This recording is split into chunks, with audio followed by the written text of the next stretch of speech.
Hi everyone, this is our channel Around My Story. Please like, share and subscribe. Je ne suis pas beaucoup les infos.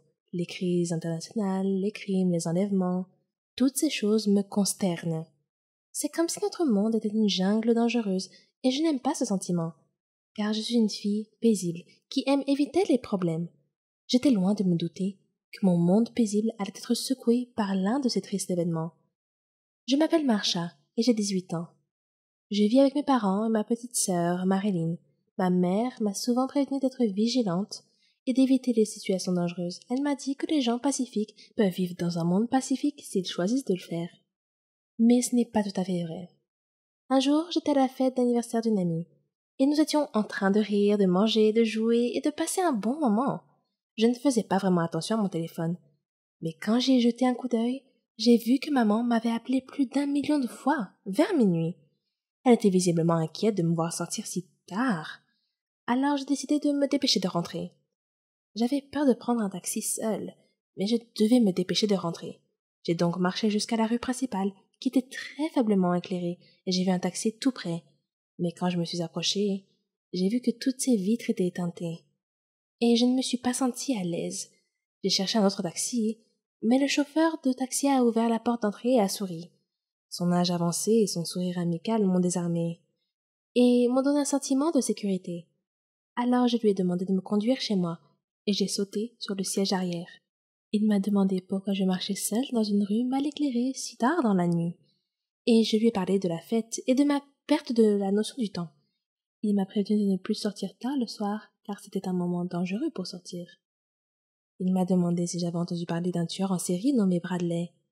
J'ai répondu que oui, mais que je ne savais pas à quoi il ressemblait. À ce moment-là, il a ri, et j'ai entendu les 4 portes se verrouiller soudainement. Il m'a regardé et a dit « Je m'appelle Bradley. Maintenant que tu sais à quoi je ressemble, c'est un plaisir de te rencontrer. » J'ai crié pour qu'il arrête le taxi et me laisse sortir. Il a simplement déclaré que les simples erreurs peuvent parfois avoir le plus grand impact sur nos vies. Il s'est vanté que je serais un ajout parfait pour compléter sa collection de crânes. Dans la panique, j'ai attrapé sa ceinture de sécurité et j'ai commencé à l'étrangler avec. J'ai exigé qu'il arrête la voiture, mais il a refusé. J'ai commencé à l'étrangler de plus en plus fort jusqu'à ce qu'il finisse par perdre le contrôle de la voiture. La voiture a quitté la route, a fait plusieurs tonneaux et s'est retrouvée à l'envers. Heureusement, j'étais encore consciente et ai pu sortir de la voiture renversée. Il a essayé de m'attraper pendant que je rampais, mais j'ai réussi à lui échapper. J'ai couru jusqu'à la route principale et j'ai fait signe à une voiture dans laquelle se trouvait une famille. Une fois arrivée à la maison, j'ai raconté mon horrible expérience à maman, qui m'a emmenée au poste de police. Après avoir écouté mon histoire et ma description du type, la police a promis d'enquêter et d'attraper le criminel dès que possible. Cette expérience m'a marquée à vie, mais je sais maintenant que je dois être forte si je veux continuer à vivre. Quelques jours plus tard, j'ai reçu un message d'un expéditeur anonyme qui disait « Sois prête pour la prochaine balade. Ce n'est pas la dernière fois que l'on se voit. » Je m'appelle Ginny. Vous pouvez m'appeler la mauvaise fille si vous voulez. C'est comme ça que les enfants du quartier m'appelaient. J'ai une longue histoire à vous raconter. J'étais l'aînée d'une fratrie de 5 enfants. Ma mère est morte de maladie et mon père a été estropié dans un accident de voiture. Il ne pouvait pas marcher et devait utiliser un fauteuil roulant. Voir mes frères et sœurs souffrir de la faim et de la pauvreté était un spectacle constant à la maison. Mon père était déprimé. Nos voisins nous aidaient beaucoup, mais j'étais constamment inquiète de ce qui se passerait s'ils arrêtaient un jour. J'ai donc décidé de trouver un emploi. Je savais que ça ne serait pas facile, car je n'avais que 15 ans. Qui voudra embaucher une jeune de 15 ans? Malgré mon appréhension et mon manque de confiance, j'ai décidé de trouver un emploi. Je me suis rendue dans de nombreux endroits, des boutiques de vêtements, des magasins de fleurs, des épiceries. La réponse était toujours la même. Nous n'embauchons pas pour le moment. Un jour, me sentant déprimée, je me promenais sans but précis, quand, soudain, je me suis retrouvée près d'un hôpital. Sur une impulsion, j'y suis entrée. J'ai vu une infirmière, mais elle semblait trop morose pour parler. Alors j'ai regardé autour de moi et j'ai trouvé une autre infirmière qui semblait un peu plus gentille. Elle m'a remarqué et m'a demandé si j'avais besoin d'aide. Je lui ai dit que je cherchais un emploi. N'importe quel emploi. Je serais même prête à passer la serpillière et à nettoyer. Elle a compati et m'a dit de ne pas m'inquiéter. Puis, elle est allée dans le bureau du directeur. J'étais inquiète. Étais-je dans le pétrin? 1 minute plus tard, elle m'a appelée pour rencontrer le directeur. Il avait l'air très gentil et il m'a demandé tranquillement mon nom. Je lui ai dit que c'était Ginny. Il m'a dit que Martha, la gentille infirmière qui m'aidait, lui avait dit que je cherchais n'importe quel emploi disponible. Il a dit qu'il avait un travail pour moi, mais qu'il craignait que cela ne pose problème. J'ai ressenti une pointe de peur et j'ai demandé quel était le problème. Il m'a répondu que je devais travailler de nuit. C'est tout? Je me suis sentie tellement soulagée, j'ai immédiatement accepté. Il a dit qu'il aimait mon enthousiasme et que je pouvais commencer demain. J'étais si heureuse. Je suis rentrée rapidement à la maison. J'ai embrassé mes frères et sœurs et j'ai embrassé la main de mon père. Je leur ai parlé de mon nouvel emploi. Mon père m'a regardée avec tristesse et m'a dit que j'étais trop jeune pour avoir à porter cette responsabilité. Je lui ai dit que ce n'était pas grave et que je pouvais y faire face. Quand je partais travailler à l'hôpital tous les soirs, il y avait une bande de jeunes qui traînaient toujours dans le quartier. J'espérais qu'ils ne me dérangeraient pas, mais mes espoirs étaient vains. Ils se moquaient de moi chaque fois que je passais près d'eux. Mais j'en ai jamais parlé à ma famille. J'ai commencé à travailler comme femme de ménage, mais grâce à mon assiduité et à mon intelligence, j'ai pu en apprendre un peu plus sur les soins infirmiers, ce qui m'a permis d'être promue. D'abord comme aide-soignante, puis comme infirmière. Mes collègues m'ont beaucoup soutenue. Tout était presque parfait, à l'exception de la bande du quartier qui m'embêtait sans cesse et m'appelait Ginny la mauvaise fille. Je souhaitais qu'ils s'en aillent et qu'ils me laissent tranquille. Puis, un jour, un miracle s'est produit.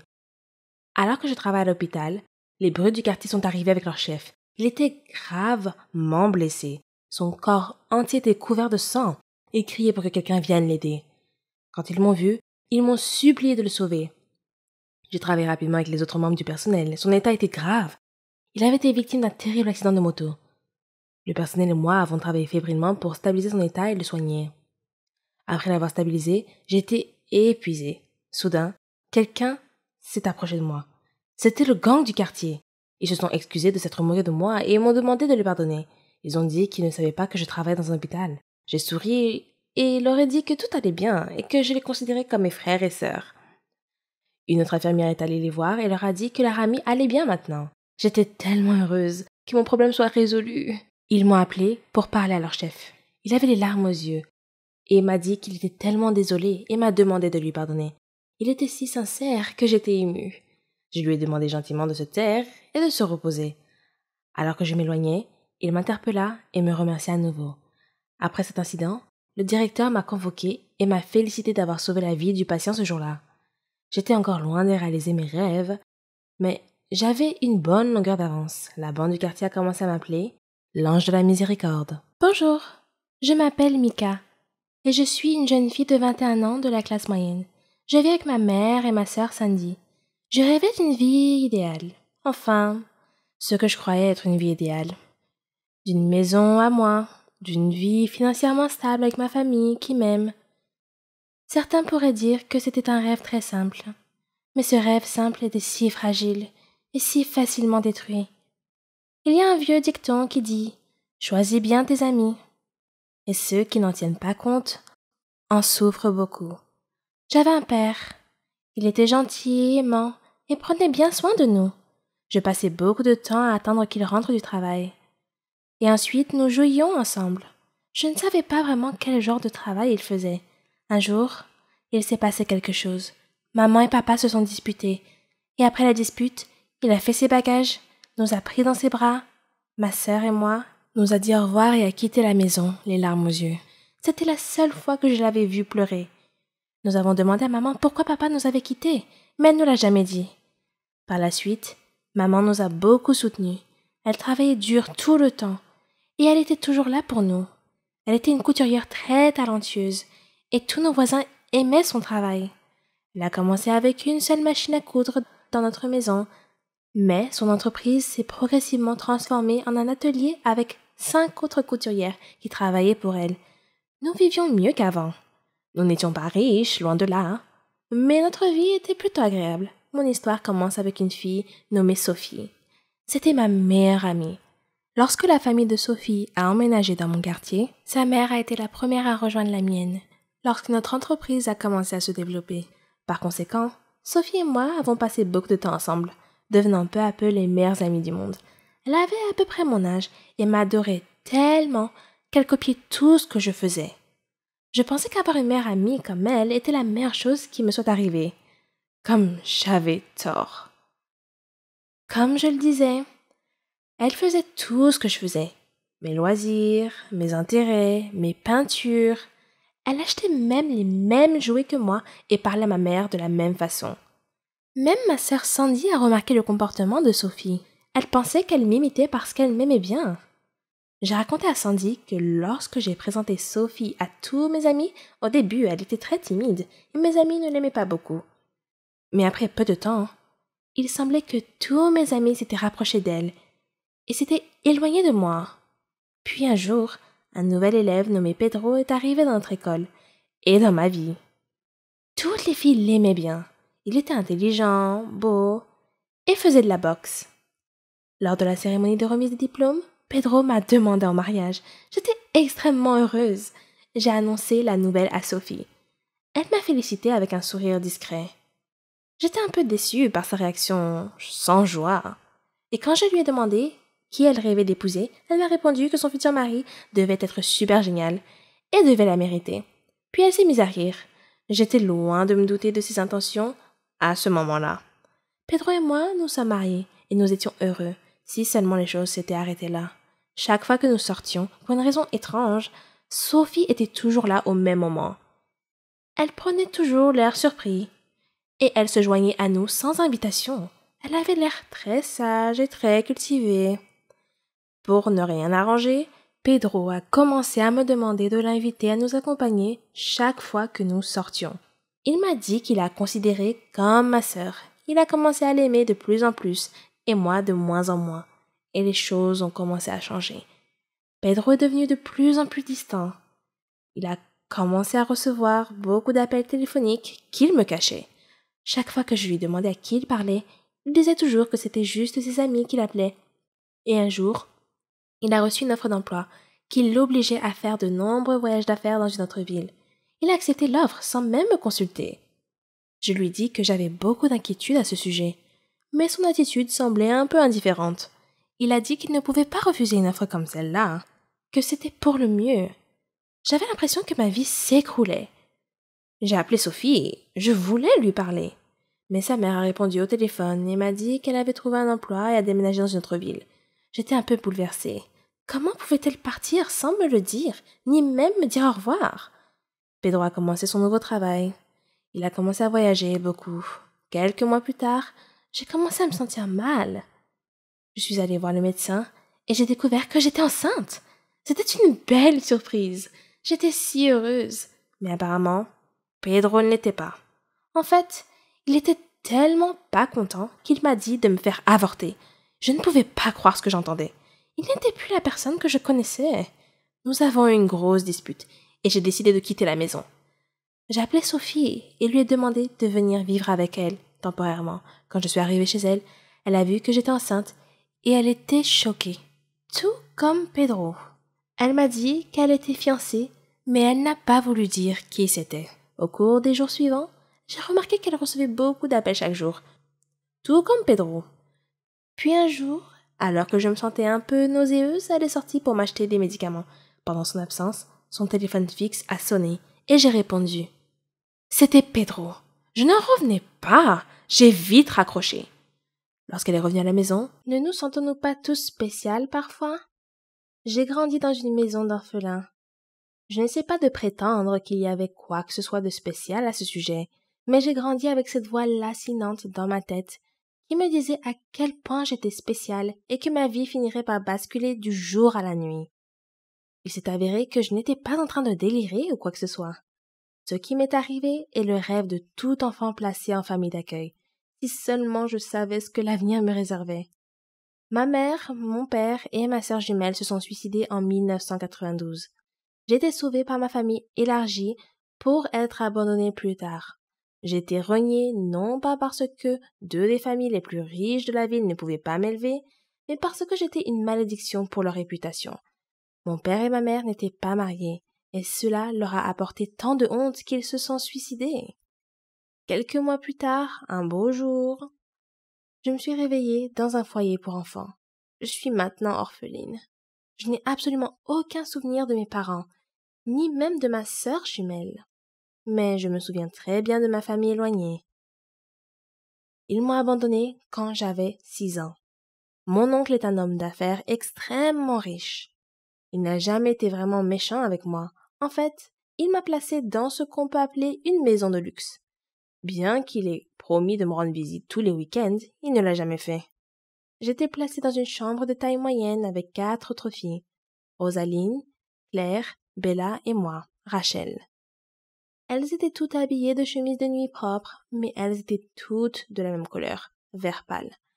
Madame Milton, notre tutrice, m'a donné une robe similaire enfilée. J'avais l'impression d'être admise dans l'armée des enfants. Nos cheveux étaient toujours attachés en un chignon serré. Nous nous ressemblions toutes.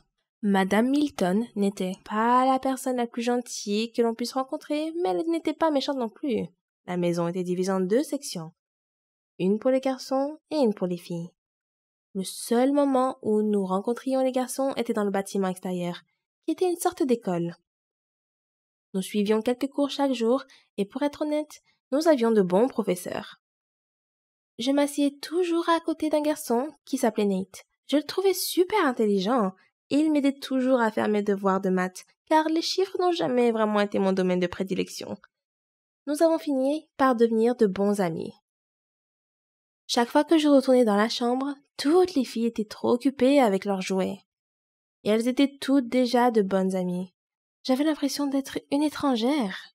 Cependant, quelques mois plus tard, je suis devenue l'alpha du groupe.